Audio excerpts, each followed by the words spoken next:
Hey guys, today we will be looking at the possibility that LEGO Star Wars could perhaps be ending in the year 2022, and I will say if I think this is possible and some reasons that it is likely that they'll do it, and reasons that they'll stay and do some more stuff with LEGO Star Wars, which is really cool.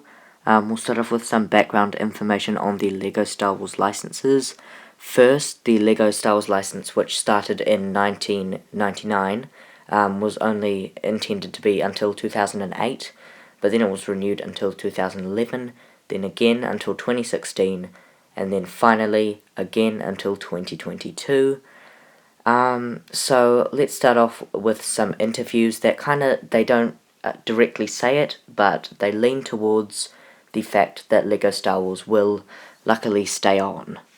So the first one we'll be looking at is one that was in late 2018, and this was basically the one for the reveal of Darth Vader's castle, where it was basically revealed indirectly the designer of the set. There was a question about the future of LEGO Star Wars, and he basically said that they still have a lot more stuff that they want to do with this, and they still have lots of builds that they have proposed, but they just haven't done yet. So it's lucky, and it looks like from this interview that they could potentially go on. The next two were both recent interviews with Brickset, and the first one was with the Razor Crest, and this didn't point to this is more an abstract one, but it basically said that there will be more Mandalorian sets. I think that these will perhaps just happen in the coming years, but if the rumours are true that Mandalorian will have 5 seasons, I think that they will still go on with new characters and making new things for the show. The next thing is with the 8080 interview, which also touched on the fact of that UCS poll back in May. Now, I can't remember when it was, I think it was around then. But it was about the next UCS set, and that was, the winner was of course the Republic gunship.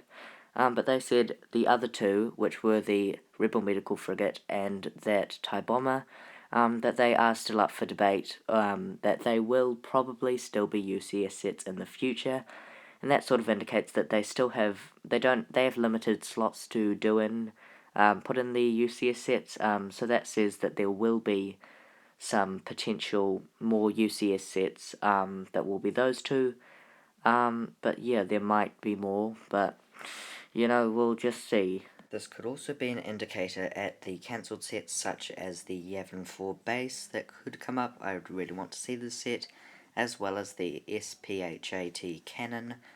These sets were both actually built and then cancelled, so they never happened, but I think that they could redo them later. So that's a possibility that they could do that. So that's sort of an indication on that, which means, yeah, I think that could happen, and it's really nice to see that.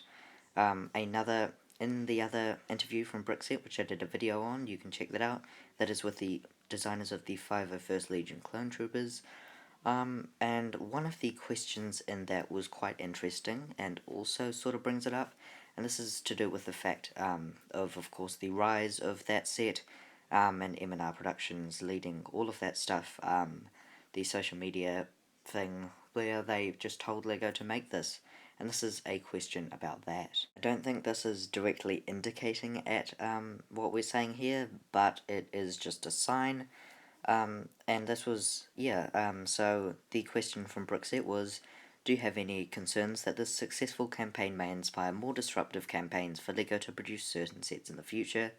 One of the designers said, not really, we want to hear from the fans directly whenever possible, and we are always doing the best to satisfy LEGO Star Wars collectors as well as fans. This indicates that they always want to do their collectors and fans proud, and there are a lot of there's a massive fan base for LEGO Star Wars, so I think that is a big indicator that could happen. And then the other designer said, additionally, this example is something of a special case because the 501st Legion costuming organisation was organised by Star Wars fans, so listening intently to the fans with regard to 75280, 501st Legion Clone Troopers felt completely natural. This also says that they will listen to fans, and that again is indicating at the fan base. There is a lot of fans again with the fan base, so if if they were going to cancel, I'm sure that all of us as a fan base could just tell them, no, this is it's a great financial benefit for both sides of the deal, and we all love it, and they all love designing it. I'm sure they have a lot of fun there.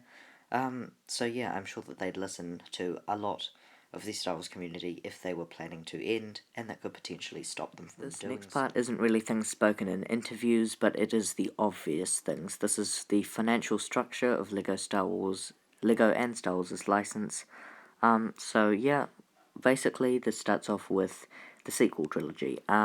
So when Disney started making more Star Wars, I think that did bring a lot of fans back to the fan base, which also meant a lot of fans back into Star Wars. And that means that for Lego, they got to sell a lot more sets, hundreds of thousands, maybe millions of sets more, and the money that goes into that on both sides of the deal, that's with Lego and Star Wars, so it's a great deal for both sides. This means that, while the financial benefit is great for that, Lego shouldn't really pass an opportunity like that down.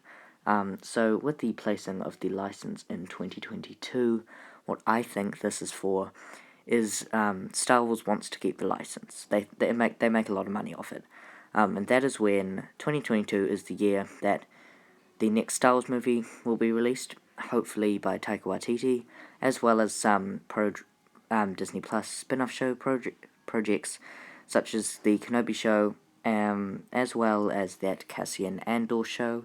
And this could also lead into some more things, like the new animated series announced, Star Wars The Bad Batch, the Clone Wars spin-off show.